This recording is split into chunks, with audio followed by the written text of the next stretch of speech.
we live in a time of magic. I mean, just magic. I say, oh, wow, every single day by, what I see happening in the AI world. Hello, everyone, and welcome to the Web3 CMO Stories podcast. My name is Yuri Bilast, and I'm your podcast host. And today I'm so excited to be joined by Mark Schaefer. Hello, Mark. How are you? Hi, Yuri. It's so much fun to see you. I'm filled with joy to see you.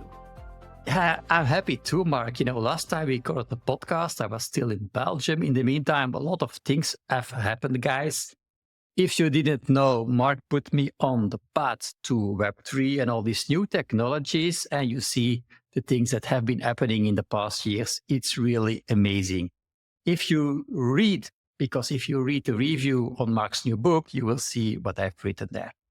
Mark, it's a pleasure to have you, but maybe there are people, Mark, that don't know you yet. So guys, Mark Schaefer is a futurist because he sees what's happening in the future when it comes to marketing trends and so on. He's a best-selling author, written a dozen of books already, I think, Mark. And some of the world's most beloved marketing books. One book is still one of my favorites, which is Known, which actually changed my life. So, Mark, welcome to the show. Today, we are going to talk about your new book, which is called Audacious. So, Mark, your book, Audacious, argues that humans need to out-human AI. And so I'm wondering, what was now the exact moment or experience that made you realize that this would be the central thesis of your book? Well, whenever I write a book, it's because I see a problem that people are struggling with. You mentioned Known, the book on personal branding. Well, a lot of people they were saying, well, Mark, I want to be a speaker someday, or I want to be an author. I said, well, you have to be known. And people would say, well, how do you become known? I said, I don't know. So I'll figure it out. And I wrote a book about it. And, of course, today with AI, if you've been looking at this at all, if you've been immersed in the world of AI at all, you've got to really be asking yourself some existential questions right now. Like, where do we belong? AI, it's just improving, it's exploding in its capability week by week by week. And I just wrote this week, Yuri, a blog post about AI showing empathy, compassion, exceeding humans in some cases. AI can reason, it can think logically. And so we can't really comfort ourselves anymore thinking about, oh, well, we're human, our capabilities will always be better than a computer. That's just not the case. And so, I'm a realist. I'm a practical person. And, I want to really think this through in this world where AI is has all these amazing capabilities. You know, it's competent, it's more than competent. And if you're a human and you're competent, you're vulnerable. What can we do? So this book is specifically focused on the marketing world. How can we be seen? How can we be heard above this pandemic of dull that's being created by AI? More than half of all the content on the web today has been created by AI. And so I explored, where are the places in marketing that we will continue to own? What are the things that are uniquely human where we're going to make a difference? And let's write about that and hopefully inspire people to move in that direction. Yeah, I love that. And actually, you have all this experience, of course, with writing books. But one of the fears I think you're talking about, the biggest barrier to audacious marketing.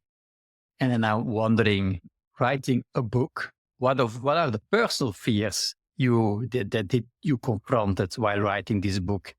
And how did you overcome them? Oh, that boy. I don't think anybody has ever asked me that question before. You know, writing a book, well, you've been there, right? I mean, you're an author, and writing a book is the biggest risk you can have for your personal brand. It's not like a tweet or a blog post that you can change your mind and take it down. It's part of your legacy. And so when I write a book, it's a very, very careful decision. It's something that, it's not, an easy decision.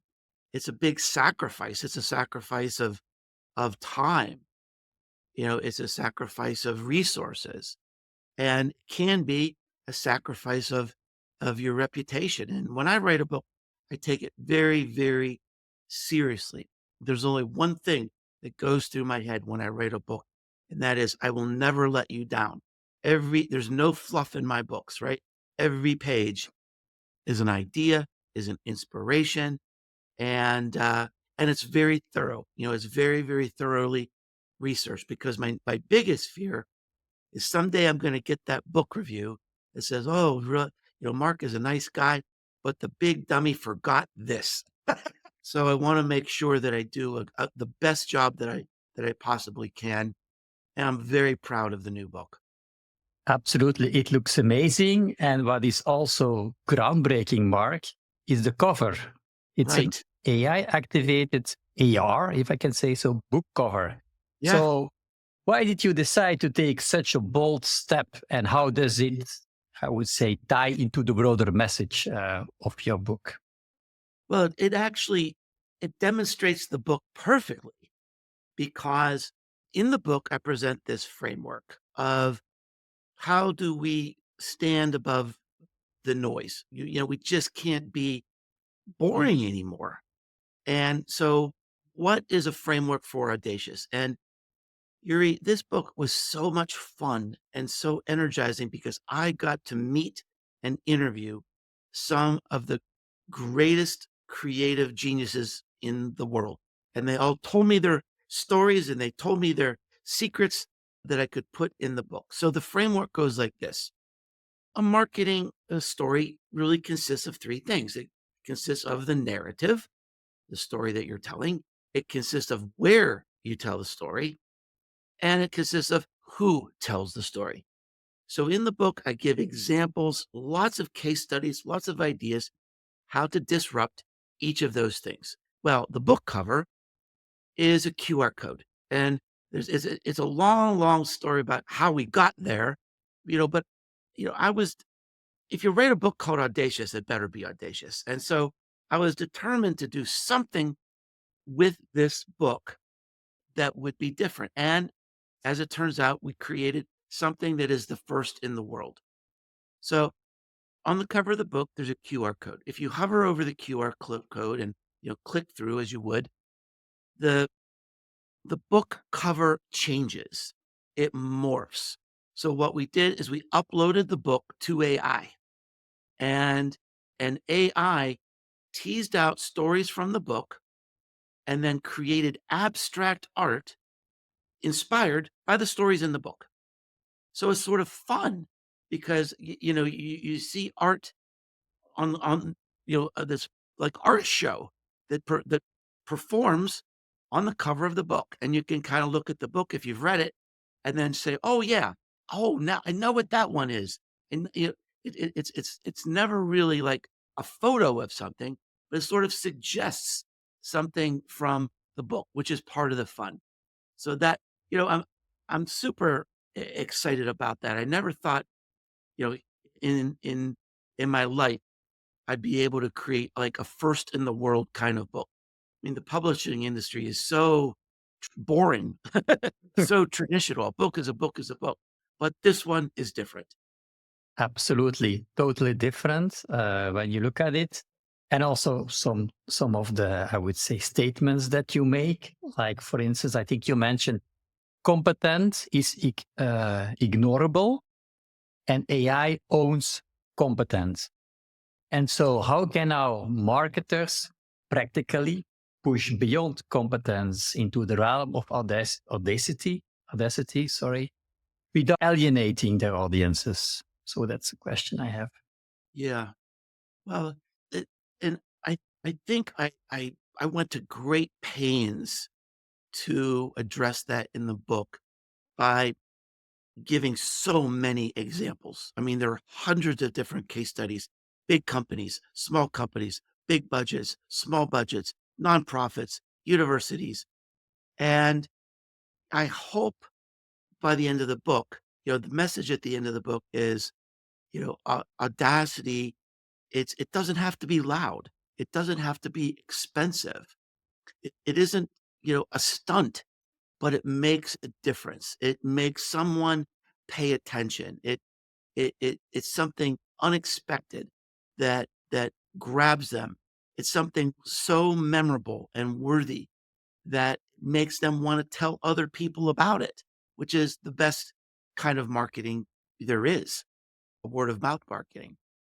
So again, the framework is disrupting the story by breaking taboos, breaking norms, and you see that in my book cover, right?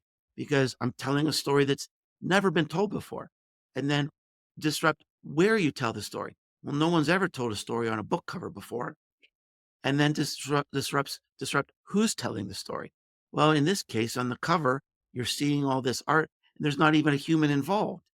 So it sort of demonstrates all three of those ideas all in one place. Absolutely. There are a lot of stories, a lot of case studies in there, like you mentioned, for bigger companies, smaller companies, nonprofit. There is one whole chapter, I think, dedicated to or about Bianca Guimaraes, if I pronounce her name the right way. She has a fearless approach to creativity. And my question is then, how can leaders practically build a workplace culture, I must say, where big ideas are protected and where fearlessness is the norm? Well, that's a very, very key question because as I've written in several of my books, culture is the marketing, right? That's what shows up in the world. If you have a culture that's very conservative and buttoned down, that's what's going to show in the world. If you have one that's a little more loose and fun and really customer oriented, that's what's going to show up in the world. And I love that you pointed out Bianca and her story because it's very inspiring. She started out as a creative in Brazil, worked in agencies in Brazil, you know, speaking Portuguese. And then she knew to really make it in the advertising world, she had to go to New York. So she went to New York and what she learned is the aspect of corporate culture that really holds you back from creating something bold and new is fear. It's the fear of making someone upset. It's the fear of losing a customer. It's the fear maybe even of losing your job because you're trying something bold. And so Bianca traces her career about how she took risks all along the way, which finally ended up with her creating her own agency. And that is sort of the signature piece of the culture of her agency. Is she said, we are not going to live in fear. We are not going to be afraid of the customer. We are not going to be afraid, of upsetting someone. And again, we're not going to be reckless. We're not going to be offensive. We're not going to do something illegal. But if you come to us, you have to know we're going to push the boundaries and we're going to create something for you that, the world has never seen before. And, her agency is only a couple years old now and it's already winning all awards and she's winning lots of awards. And it really sort of is a proof of this idea that to really move forward, you have to operate in a culture without fear. And that comes from the top. The person at the top who holds the budget and the strategy, that's the person who influences the culture. The only person really that can change a culture. Absolutely. Else that you highlight, Mark, is the importance of a narrative, platform, and storyteller. So, which of these do you think marketers most commonly get wrong today, and how can they disrupt it Oh, They're getting it all wrong. They're getting it all wrong. And so there's a story in the book and a bit of research in the book that I think kind of sets the stage for the business case for what I'm trying to get through.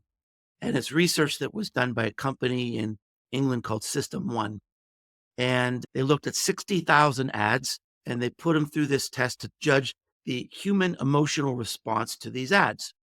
And what they determined was that about two-thirds of the ads, B2B or B2C, registered no human emotional connection at all.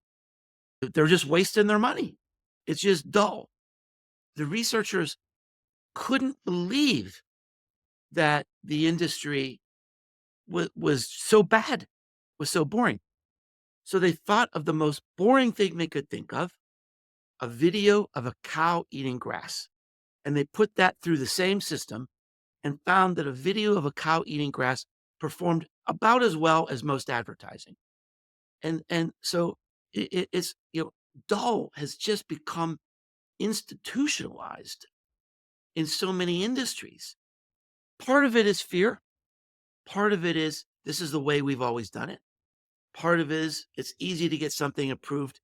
If it's boring, it's easy to get it approved through the legal department. So, it's easy to get it done through the advertising agency. The advertising agency is it's easy to bill for something that's always been, it's like we've always done. So there's this sort of infrastructure that's keeping boring in place. So, excuse me. So how are we failing? How are we failing? Which one are we failing? It's really in all aspects. You look at disrupting the storyteller. The idea there is is that nobody really believes advertising anymore. And there's plenty of research to support that. And what people believe most, where most sales occur today, is word of mouth marketing, is creating something so interesting, so memorable, so worthy that our customers can't wait to share it. And that's what people believe. We believe each other. And yet, disrupting the storyteller, handing over the mic to your customer, it makes so much sense, and yet it's completely overlooked. Word of mouth marketing is just, it's almost trivia in the marketing department today. And everybody kind of in their mind knows it's the most important, most effective marketing you can ever do. And it's just consistently overlooked, just completely ignored, not part of any marketing budget today. So, I mean, we're failing everywhere. We really are. I don't think there's one place that really stands out. It's just, I was talking with a friend of mine today who's an advertising industry veteran. And he said, if there was a CEO of the advertising industry, he'd be fired immediately. it's a bold statement. Yeah. Now, you've included a concept, I think, everyday awe, Oh, something if I yeah. pronounce it in the right way, as a concept for turning customers into advocates. How do you define everyday awe in a marketing context? And can you maybe share an example that surprised even you? Oh, well, yeah. I mean, there's lots of examples. And I'm glad you brought this up because I think that's one of the most powerful ideas in the book in terms of where the unique position that humans still hold in the marketing world. So think about when I was a young man, you had to save your money to buy a record album. And once you bought that record album, you invited all your friends over to your house and you'd listen to the record album. And on the album, they had the lyrics to the song and you could sing the lyrics to the song. And you'd play it over and over again and you'd sing and you'd dance and you'd talk. And usually there was pizza involved too. Now, think about today.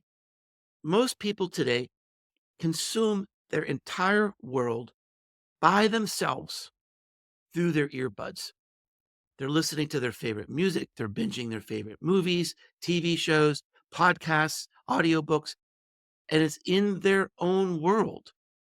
And today's world is really lacking in shared experiences. And what happens, think about this difference, Yuri.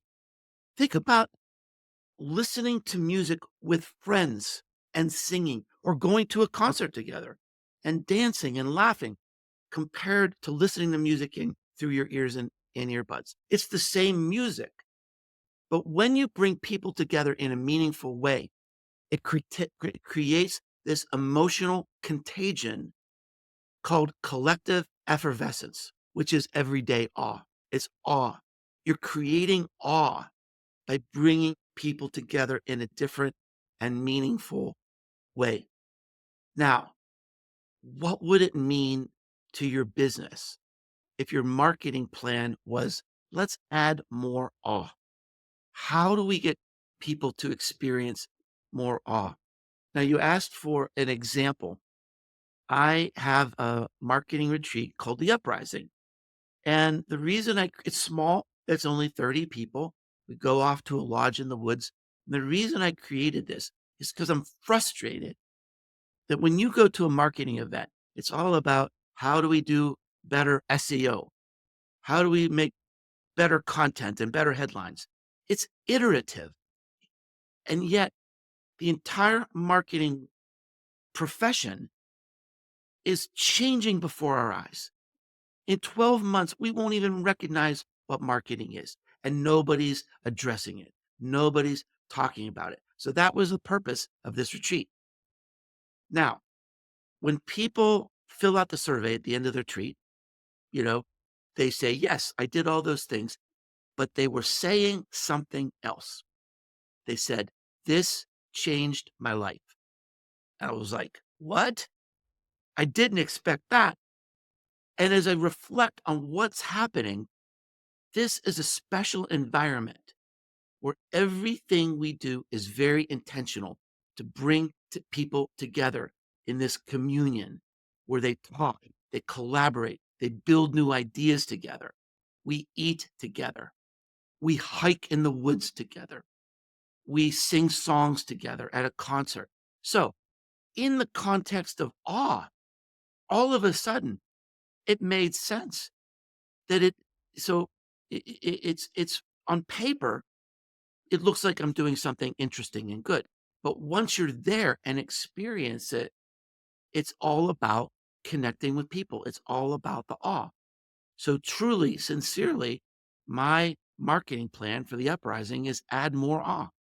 Have people experience something that they create, they experience this collective effervescence that just it creates this awe in their life that they're missing in most of the rest of the world. Wow.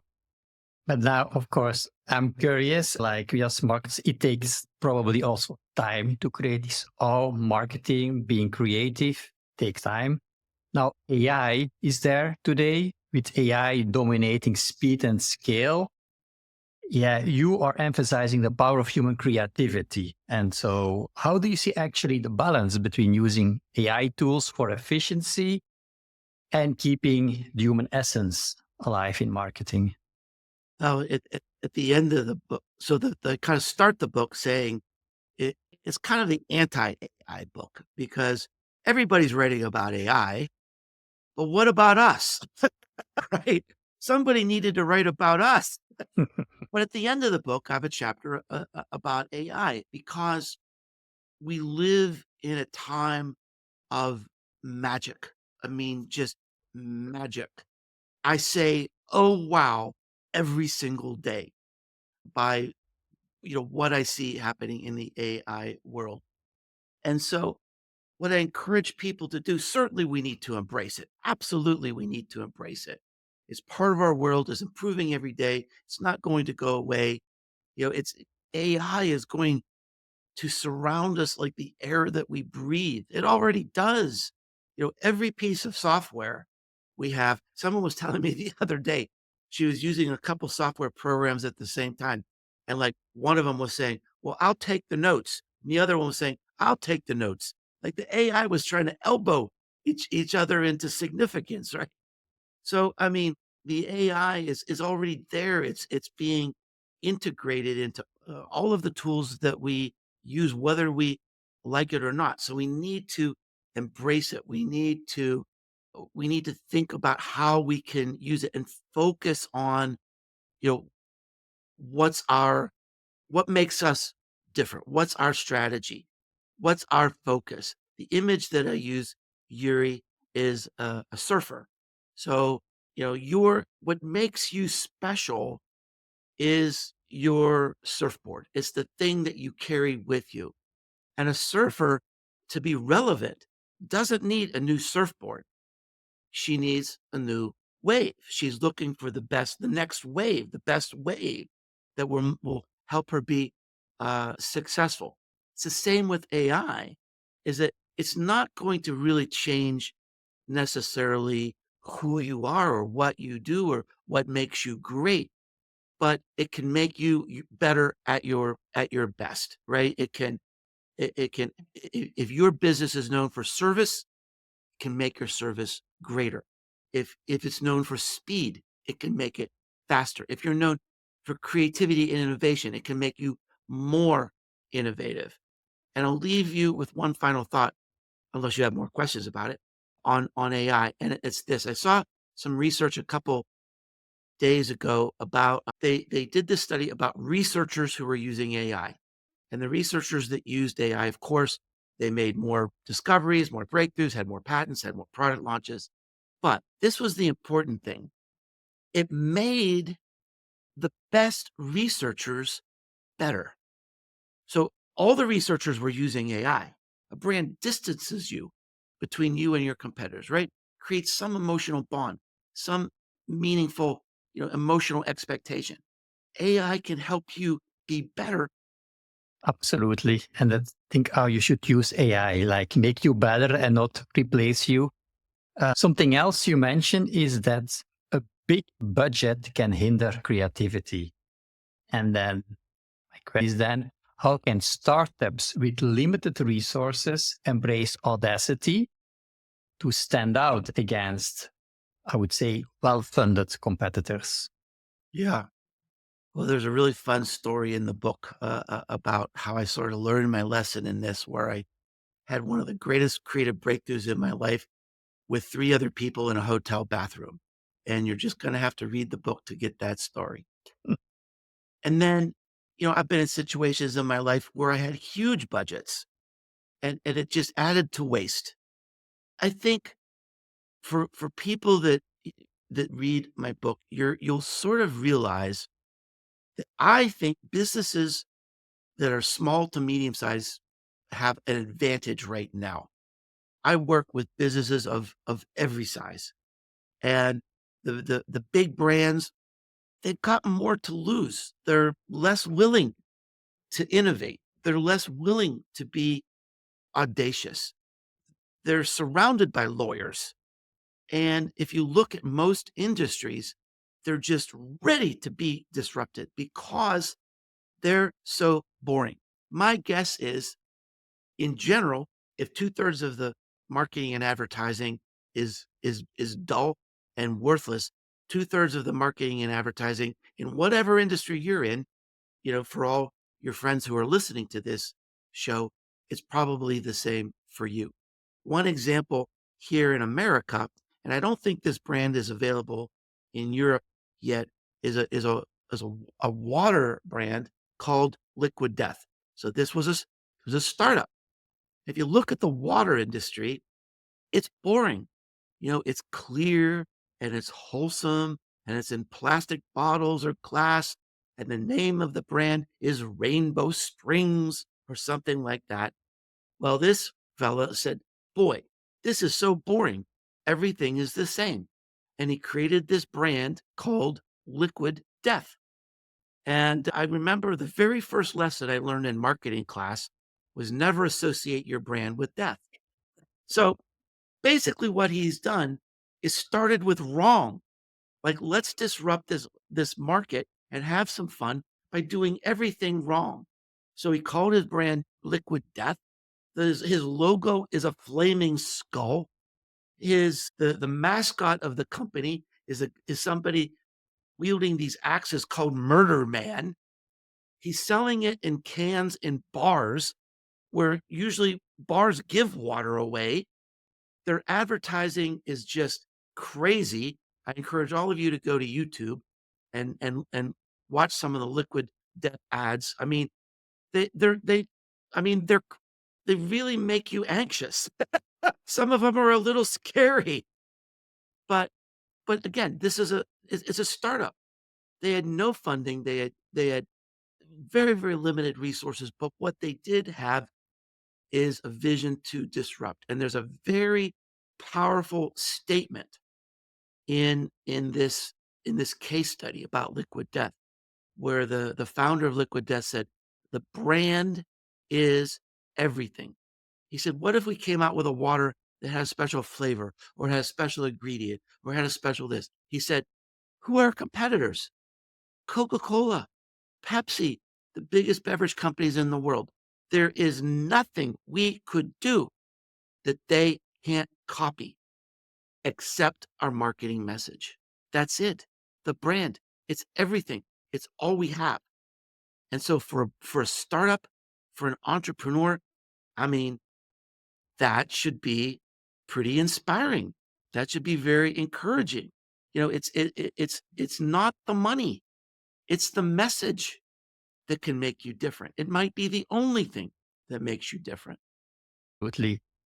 We are coming towards the end of the podcast episode, but still a question I would not forget to ask you. It's about, for our marketers now listening today and who might feel stuck in safe transactional campaigns, what would be the first small audacious action they should take tomorrow to spark transformation change? Read the book. you, I think the biggest thing is is courage. I mean, I think if you have courage, you could do just about everything, because the reason that the world is boring is because of a lack of courage. And so if you have courage, if you have curiosity, then you're going to be better off than most people in your space. And look, I've been in marketing more than 40 years, and I've worked with every type of business. And I'll tell you that most entrepreneurs today, they view marketing as an afterthought. They say, "I've got a product, I've got an idea. Boy, it's just so great. It's just going to sell itself." Well, it's not. If you don't have customers, you don't have a business. And you've got to bake in marketing in everything you do. So if you're going to do it, don't be boring. If what you do is boring, you're going to have to spend more money to make it work. So, be audacious upfront. Be audacious. Twist it, turn it, move it, change it. You know, make people take notice and say, "Wow, what was that? I need to learn more." Absolutely. That's a really powerful message, Mark, at the end of the podcast episode. Now, people probably are eager to buy the book. Where would you like me to send them to find your book, to buy the book? Well, it's available in Amazon on paperback, hardback, ebook, and audio, which I've narrated. And if you want to learn about me, it's easy to remember. You don't have to remember my name. You just have to remember Businesses Grow. That's the name of my website, businessesgrow.com. You can find my blog, my podcast, my books, and all my social media connections. I'd love to hear from you. Follow me on LinkedIn. I follow everybody back. And Yuri, thank you so much for having me on your show. You're the best. These were great questions. Thank you, Mark. Guys, indeed, what an amazing episode. As you know, there are always show notes. There is always a blog article. Every link that Mark mentioned will be found in there. Yeah, so Mark, thank you so much. Again, it was a pleasure to have you back on my show. Thank you. Thank you so much, Yuri. Guys, this episode was so amazing. You must have people around you that will be interested in this episode. So share the episode with them, talk to them about the book, about everything that Mark is doing. If you're not yet following the show, this is a really good moment to do this. If you haven't given me a review yet, if you give me these 5 stars, this would help me reach an even bigger audience. And of course, I would like to see you back next time. Take care.